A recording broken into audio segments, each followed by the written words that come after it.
नमस्कार सबैजनालाई हामी फेरि आज इन्ट्रोडक्सन टु बायोलोजीको सेकेन्ड पार्टमा सेकेन्ड पार्टको भिडियो लिएर आएका छौँ। हामीले अगाडि इन्ट्रोडक्सन टु बायोलोजीकै एउटा छोटो भिडियो लिएर आएका थियौँ। यसलाई हजुरहरूले धेरैभन्दा धेरै मन पराइदिनु भएको हुनाले हामीले फेरि अर्को पार्ट लिएर आएका छौँ। इन्ट्रोडक्सन टु बायोलोजी कक्षा 11 को जुलोजीको NEB अन्तर्गतको सिलेबसमा छ। अब हामी यसको बाँकी पार्ट सुरु गर्छौँ। यसलाई जतिसक्दो धेरै सब्सक्राइब सेयर गर्नु होला। अब हामी सुरु गरौँ। हामी अगाडि इन्ट्रोडक्सन टु बायोलोजी स्टार्ट गर्दै थियौँ। इन्ट्रोडक्सन टु बायोलोजी स्टार्ट गर्दै यो रिलेसन अफ बायोलोजी स्टार्ट गर्दै थियौँ। त्यो केही टेक्निकल प्रब्लमले गर्दा हामी त्यो भिडियो फेरि बन्द गर्नुपर्ने भयो र त्यसलाई हामी फेरि कन्टिन्यू गरेका छौँ। ल अब हामी relation of biology with other साइन्सेसमा हाम्रो पहिलो छ के त विथ फिजिक्स है। विथ फिजिक्स भन्दा पनि पहिला हामी relation of biology with chemistry सुरु गरौँ। केमिस्ट्रीसँगको हामी केमिस्ट्रीसँगको थोरै स्टार्ट गर्दै थियौँ, यो सकेको थियो। अब हेर्नुहोस् है त, relation of biology with chemistry. अब यहाँ के भन्छ भन्दाखेरि फर्स्ट पोइन्टमा body of living organisms is made up of organic and inorganic compounds भनेको लिभिङ अर्गानिजम्स भनेको बायोलोजी भयो, जुन चाहिँ केले बनेको हुन्छ अरे अर्ग्यानिक एन्ड इनअर्ग्यानिक कम्पाउन्ड्सहरूले बनेको हुन्छ। जस्तै हाम्रो बडीभित्र प्रोटिन हुन्छ, कार्बोहाइड्रेट हुन्छ, मिनरल्स हुन्छ, वाटर हुन्छ हैन। यो सबै अर्ग्यानिक इनअर्ग्यानिक कम्पाउन्ड्सहरू मिलेर बनेको छ। अब इनअर्ग्यानिक अर्ग्यानिक कम्पाउन्ड्स भनेको केमिस्ट्री भयो, लिभिङ अर्गानिजम भनेको बायोलोजी भयो। यसरी बायोलोजी र केमिस्ट्री के भयो रिलेटेड छ। अब अर्को छ त्यो metabolic activities inside the body of living beings involve chemical reaction and chemical changes भनेको जस्तै के हुन्छ भेरियस केमिकल रियाक्सन्सहरू हुन्छ नि, भेरियस केमिकल रियाक्सन्सहरू हुन्छ हाम्रो बडीभित्र। जस्तै मेटाबोलिक एक्टिभिटिजहरू भनेको जस्तै डाइजेसन भयो, फोटोसिन्थेसिस भयो, रेस्पिरेसन भयो, यो सबै केमिकल एक्टिभिटिजहरू, केमिकल रियाक्सन्सहरू, केमिकल चेन्जेसहरू जो हाम्रो बडीभित्र हुन्छ। जस्तै हामीले खाना खान्छौँ, कार्बोहाइड्रेटलाई डाइजेस्ट गरेर के बनाउँछ, ग्लुकोज बनाउँछ। कार्बोहाइड्रेट डाइजेस्टबाट ग्लुकोज बन्नु भनेको त्यो केमिकल चेन्ज हो। यस्तो केमिकल चेन्जेसहरू लिभिङ अर्गानिजमको बडीभित्र भइरहेको छन्, अनि त्यसले केमिकल चेन्जेस भनेको चाहिँ फेरि केमिकल रियाक्सन्स केमिस्ट्रीको कुरा भयो जुन लिभिङ अर्गानिजमको बडीभित्र हुन्छ। त्यसले गर्दाखेरि लिभिङ अर्गानिजम के त भनेको बायोलोजी चाहिँ केमिस्ट्रीसँग रिलेटेड छ है। अब जेनेटिक मेटेरियल जस्तै हामीले डिएनए आरएनए भनेका छौँ, यो पनि केमिकलहरू, केमिकल कम्पाउन्डहरू, केमिकल मोलिक्युलहरू हो हैन। त्यसले गर्दा यो पनि के भयो त डिएनए आरएनए भनेको केमिकल कम्पाउन्ड हो, त्यो केमिस्ट्रीको कुरा भयो तर लिभिङ अर्गानिजमको बडीभित्र हुन्छ, बायोलोजीसँग रिलेटेड भयो। इन्जाइम्स एन्ड हर्मोन्स भन्छ फेरि अर्को, enzymes and hormone produced in the body of living organism. जुन हर्मोन्सहरू हुन्छन्, इन्जाइम्सहरू हाम्रो बडीमा सेक्रेसन भइरहेको हुन्छन्, तिनीहरू पनि के हुन्छ के अरे केमिकल सब्सटेन्सेसहरू हुन्। फेरि हामीले हर्मोनलाई भनेका छौँ, हामीले 10 क्लासमा पढ्दाखेरि हर्मोनलाई केमिकल मेसेन्जर भन्ने पढ्यौँ। केमिकल मेसेन्जर भनेको त केमिकल कम्पाउन्ड हो नि त, तर हाम्रो लिभिङ अर्गानिजमको बडीमा प्रोड्युस भइरहेको छ, त्यसले गर्दा यो केमिस्ट्रीमा रिलेटेड भयो। अनि अर्को एसिड बेस इक्विलिब्रियम भन्छ, जस्तै हाम्रो बडीभित्र एसिड बेस इक्विलिब्रियम हुन्छ, पिएच हुन्छ, मेन्टेनेन्स अफ पिएच हुन्छ प्रोटोप्लाज्मामा। यो सबै कुराहरू जुन प्रोसेसहरू भइरहेको हुन्छ त्यो पनि रिलेसन भयो, केमिस्ट्रीसँगको रिलेसन भयो बायोलोजीको हैन। मोलिक्युल्सहरू हुन्छ त्यो move in and move out. त्यो एउटा सेल छ, एउटा सेल छ है, एउटा सेल छ। फर इक्जाम्पल यो सेल भयो, यो सेलभित्र के हुन्छ भन्दा चाहिने चिजहरू के हुन्छ भित्र जाने हुन्छ, चाहिने चिजहरू भित्र जान्छ, नचाहिने चिजहरू बाहिर आउँछ। अनि यो भित्र जाने र बाहिर जाने प्रोसेस हामीले के भन्छौँ त डिफ्युजन र अस्मोसिस भन्छौँ। यो डिफ्युजन र अस्मोसिस मेथडबाट के हुन्छ सेलभित्र जाने, सेल बाहिर आउने, यो पनि एउटा केमिकल प्रोसेस भयो, कुरा बुझ्नुभयो नि। अनि यसले पनि के गर्यो त इन्डिकेट गर्यो हैन। र यो भयो के त बायोलोजीको केमिस्ट्रीसँगको रिलेसन है। अब हामी बायोलोजीको अरू सब्जेक्ट फिजिक्ससँगको रिलेसन हेरौँ। बायोलोजीको फिजिक्ससँगको रिलेसन कस्तो छ अब हेर्नुहोस् है त। बायोलोजिकल इन्स्ट्रुमेन्ट जस्तै हामीले बायोलोजीमा प्रयोग गर्छौँ नि, माइक्रोस्कोप हामीले बायोलोजीमा प्रयोग गर्छौँ, एक्सरे, इसिजी सबै हामीले बायोलोजीमा प्रयोग गर्छौँ हैन। अब यो बायोलोजीमा प्रयोग गर्ने इन्स्ट्रुमेन्ट्सहरू सबै कसले बनाएको, फिजिक्सले बनाएको, फिजिक्सको प्रिन्सिपलमा बेस भएर बनाएको छ, तर बायोलोजीमा प्रयोग हुन्छ। यो फिजिक्स र बायोलोजीको रिलेसन भयो। Light induces various effect on living organism, जस्तै लाइटले प्रत्येक कुरालाई हाम्रो लिभिङ अर्गानिजममा इन्ड्युस गरिरहन्छ। लाइट भनेको फिजिक्स हो, फेरि लाइट भनेको फिजिक्स हो, फिजिक्सको टपिकमा पर्ने फिजिक्समा रिलेटेड कुरा भयो। लाइटले के गर्छ त लिभिङ अर्गानिजम्सहरूलाई इन्ड्युस गरेर त्यो फोटोसिन्थेसिसमा हेल्प गरेको हुन्छ लाइटले। त्यसले गर्दा फिजिक्स लिभिङ अर्गानिजमसँग रिलेटेड भएपछि बायोलोजीसँग रिलेटेड भयो फिजिक्स। त्यही हामीले त्यो फङ्सनिङ अफ ह्युमन आई भने पढ्छौँ, त्यही हामीले structure and function human eye पढ्छौँ as a knowledge of optics भनेको चाहिँ हामीले नर्मल्ली के भन्छ फिजिक्सले भनेदेखि हाम्रो ह्युमन आईलाई अप्टिकल इन्स्ट्रुमेन्ट पनि भन्छ, किनभने यो लाइटसँग रिलेटेड छ, लाइट नभइकन हाम्रो आँखाले काम गर्दैन, त्यसले गर्दा फिजिक्ससँग रिलेटेड फिजिक्सको अप्टिक्ससँग रिलेटेड भएको हुनाले ह्युमन आई भनेको त बायोलोजी भयो, यसरी फिजिक्स र बायोलोजी रिलेटेड भयो होइन। अब फिजिकल टेक्निक्सहरू जस्तै इलेक्ट्रोन माइक्रोस्कोपी भयो, एक्सरे डिफ्र्याक्सन भयो, अनि फ्र्याक्सनेसन भयो, क्रोमेटोग्राफी भयो, सबै फिजिकल टेक्निक्सहरू जुन हामीले बायोलोजीमा प्रयोग गरेर आउँछौँ होइन। अब अर्को छ रिलेसन विथ जियोग्राफी, जस्तै जियोग्राफिकल डिस्ट्रिब्युसन भयो होइन, जस्तै फ्याक्टर जस्तै हामीले के हुन्छ लिभिङ अर्गानिजम विभिन्न ठाउँमा जान्छ नि, त्यो क्लाइमेटले गर्दा, अल्टिट्युडले गर्दा, टेम्परेचरले गर्दा। जस्तै फर इक्जाम्पल के हुन्छ एकदम चिसो हुने ठाउँमा चराहरू एकदम हिउँ पर्ने सिजन भएपछि उनीहरू के हुन्छन् त, उनीहरू माइग्रेट गर्छ हिउँ नपर्ने ठाउँतिर, भनेको त्यो डिस्ट्रिब्युट हुन्छन् तिनीहरू। त्यो केले गर्दा, क्लाइमेटले गर्दा, अल्टिट्युडले गर्दा, टेम्परेचरले गर्दा के हुन्छन्, यिनीहरू फरक फरक हुँदै जान्छन् होइन। जस्तै हामीले पढ्छौँ नि तराईमा पाउने प्लान्ट फरक हुन्छ, हिमाल पहाडमा पाउने प्लान्ट फरक हुन्छ, हिमालमा पाउने प्लान्ट फरक हुन्छ। त्यो फरक हुनुको कारण के हो त, त्यो क्लाइमेट, अल्टिट्युड, टेम्परेचरको त्यो जियोग्राफीसँग रिलेटेड भयो। अब म्याथमेटिक्स एन्ड स्ट्याटिस्टिक्ससँग रिलेटेड हो भने त अब जस्तै हामीले सेन्सस भन्छौँ, सेन्सस भनेको त्यो मान्छेकै भयो, मान्छेको पपुलेसन काउन्टिङ भयो, वाइल्ड लाइफको पपुलेसन काउन्टिङ भयो। यसमा हामीले स्ट्याटिस्टिकल टुलहरू युज गर्छौँ, स्ट्याटिस्टिकल एप्लिकेसन्सहरू युज गर्छौँ। त्यसले गर्दा हामीलाई के सजिलो हुन्छ भन्दाखेरि तिनीहरूको एनालाइसिस गर्न सजिलो हुन्छ। हामीले लिभिङ अर्गानिजम चाहिँ हामीले त टाइगर काउन्ट गऱ्यौँ, टाइगरको पपुलेसन काउन्ट गऱ्यौँ भने हामीले त्यसमा चाहिँ आएको पपुलेसन काउन्ट गर्नको लागि हामीले स्ट्याटिस्टिकल भनेको म्याथमेटिक्सको टुलहरू प्रयोग गर्छौँ होइन।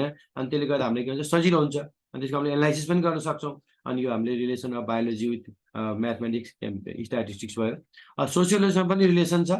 सोसियोलोजी चाहिँ जस्तै हामीले बिहेभियर भयो, हाम्रो ह्युमन बिहेभियर भयो, सोसियल रिलेसनसिप भयो, एन्टी सोसियल रिलेसनसिप भयो, यो सबै कुराहरूको चाहिँ के हुन्छ नि त, चाहिँ हामीले चाहिँ सोसियोलोजी बायोलोजी भयो। किन लिभिङ अर्गानिजम हामी भनेको त लिभिङ अर्गानिजम हो, फेरि हाम्रो जुन रिलेसनसिपहरू छ, हाम्रो बिहेभियरहरू छ, हाम्रो चाहिँ यो सोसाइटी छ, त्यो सोसाइटीसँग रिलेटेड भयो। त्यसले गर्दाखेरि के हुन्छ त, जस्तै हामीले अरू एनिमलको पनि हेर्न सक्छौँ, जस्तै बीहरूको सोसियोलोजीसँग रिलेसन होइन। यसरी हामीले के भन्छ त सोसियोलोजीलाई चाहिँ रिलेट गराउन सक्छौँ, र यो भयो सोसियोलोजीसँग रिलेसन। र हामीलाई एक्जामको पोइन्ट अफ भ्यूको लागि इम्पोर्टेन्ट चाहिँ रिलेसन विथ केमिस्ट्री र रिलेसन विथ फिजिक्स बढी इम्पोर्टेन्ट छ है। ल अब त्यसपछि हामी अर्कोमा जाउँ, लाइफ प्रोसेसेस। अब लाइफ प्रोसेसेस भनेको के हो त, वाट आर लाइफ प्रोसेसेस भनेको छ। लाइफ प्रोसेस भनेको चाहिँ हामीले के भन्छौँ भन्दाखेरि लिभिङ क्यारेक्टर हो लाइफ प्रोसेस भनेको। लाइफ प्रोसेस भनेको लिभिङ, जस्तै हामीले बच्चामा पढेको छ नि, living organisms breathe, living organisms respire, living organisms grow, living organisms move, living organisms give birth, सबै कुरा रिप्रोड्युस, सबै कुराहरू के हुन्छ नि त लाइफ प्रोसेसेस हुन्। यसलाई हामीले डिफाइन गर्दा चाहिँ life process series of actions, यो एक्सन्सको सिरिज हो अथवा एक्टिभिटिजको सिरिज हो, जुन चाहिँ हामीलाई अति आवश्यक हुन्छ, एसेन्सियल हुन्छ केहीलाई बाँच्नको लागि। जस्तै केही इक्जाम्पलहरूमा डिफ्रेन्ट सेप एन्ड साइज हुन्छ, प्रत्येक लिभिङ अर्गानिजमको सेप डिफ्रेन्ट हुन्छ। जस्तै हामीले एउटा एनिमल देख्यौँ, यो गाई हो, यो भैँसी हो, यो मान्छे हो, यो कुकुर हामीले चिन्छौँ नि, किनभने डिफ्रेन्ट सेप छ नि त, ठ्याक्कै त्यो सेपको आधारमा हामीले त्यसलाई चिन्न सक्छौँ होइन। त्यो चाहिँ सेल हुन्छ भनेको हाम्रो लिभिङ अर्गानिजम्सको प्रत्येक बडी चाहिँ सेलहरूले बनेको हुन्छ, भनेको यो जुन हामीले भन्छौँ नि बेसिक युनिट हो, यो चाहिँ सेल हो। त्यही युनिसेल अर्गानिजमको त सेल एउटै सेल अर्गानिजम हुन्छ, मल्टिसेलरमा पनि सेलहरू मिलेर बनेको हुन्छ, यो अर्को लाइफ प्रोसेस भयो। अर्गनाइजेसन हुन्छ, स्पेसिफिक अर्गनाइजेसन हुन्छ, कुन अर्गनाइजेसन हुन्छ बडीमा, त्यो अनुसारको स्पेसिफिक अर्गनाइजेसन हुन्छ। ग्रोथ एन्ड डेभलपमेन्ट हुन्छ, यो हामी सबैलाई थाहा छ, बढेर ठुलो हुन्छ, सानोबाट बढेर ठुलो हुने। मुभमेन्ट हुन्छ भनेको डिफ्रेन्ट ठाउँमा लोकोमोसन गर्छ, होल बडीले अथवा कुनै पार्टले होइन। त्यो चाहिँ मेटाबोलिजम हुन्छ, मेटाबोलिजमको इन्टरनल फिजियोलोजिकल प्रोसेस भयो, डिफ्रेन्ट काइन्ड अफ मेटाबोलिजम हुन्छ। त्यो केमिकल प्रोसेसेसहरू हुन्छ, डाइजेसन भयो, रेस्पिरेसन भयो, फोटोसिन्थेसिस भयो। त्यो चाहिँ एक्सक्रिएसन भनेको वेस्ट प्रडक्टलाई, मेटाबोलिक वेस्ट प्रडक्टलाई के गरेको हुन्छ हामीले रिमुभ गर्छौँ, त्यो पनि लाइफ प्रोसेस हो एउटा। अनि सेन्सिटिभिटी, हामीले प्रत्येक कुराको सेन्स हामीले थाहा पाउँछौँ, स्टिमुलेसनको सेन्स हामीले थाहा पाउँछौँ इन्भाइरोमेन्टसँग, त्यो पनि हामीले एउटा लिभिङ प्रोसेस भयो। रिप्रोडक्सन हुन्छ, हामीले रिप्रोड्युस गर्छौँ, न्यू अफस्प्रिङ प्रड्युस गर्छौँ आफ्नो जेनेरेसन कन्टिन्यू गर्नको लागि। डेथ, फाइनली के हुन्छ, डेथ हुन्छ, मान्छेले अब सर्टेन लाइफ स्पान बिताइसकेपछि त्यो मान्छे त्यो अर्गानिजम मर्छ होइन। यिनीहरू लाइफ प्रोसेस त धेरै छन्, मैले यहाँ 10वटा मात्रै देखाएको छु, त्यहाँ धेरै लाइफ प्रोसेसेसहरू हुन्छन् जुन चाहिँ हाम्रो लिभिङ अर्गानिजम देखाइरहेका हुन्छन्।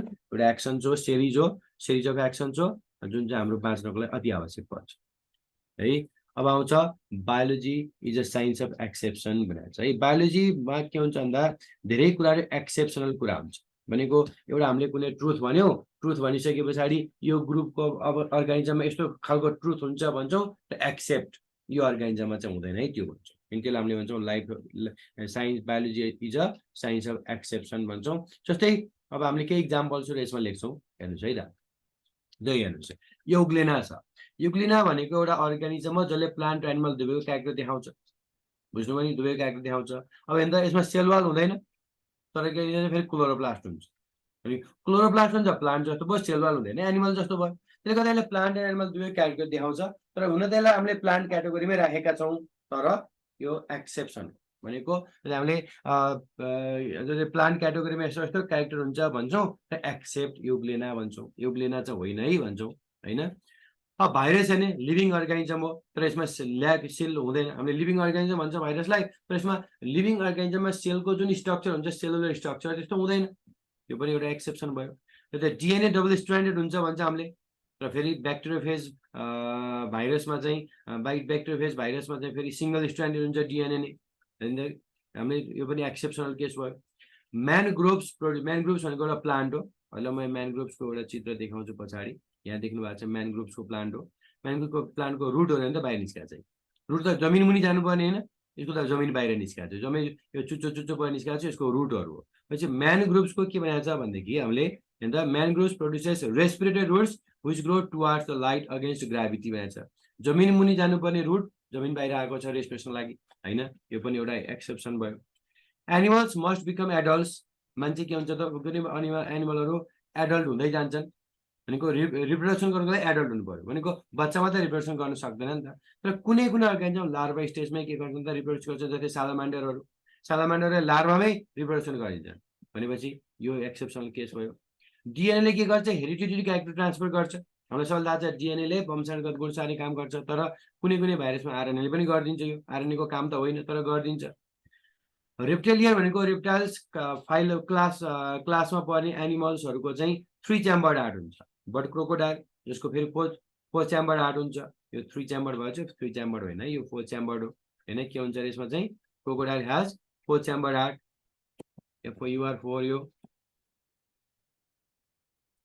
कुरा बुझ्नुभयो नि, यो 4 च्याम्बर हार्ट हो है। यो 4 च्याम्बर हार्ट हो। यो भने मिस्टेकले 3 च्याम्बर भएछ, यो 4 च्याम्बर। क्रोकोडाइलको फेरि 4 च्याम्बर भइदिन्छ होइन।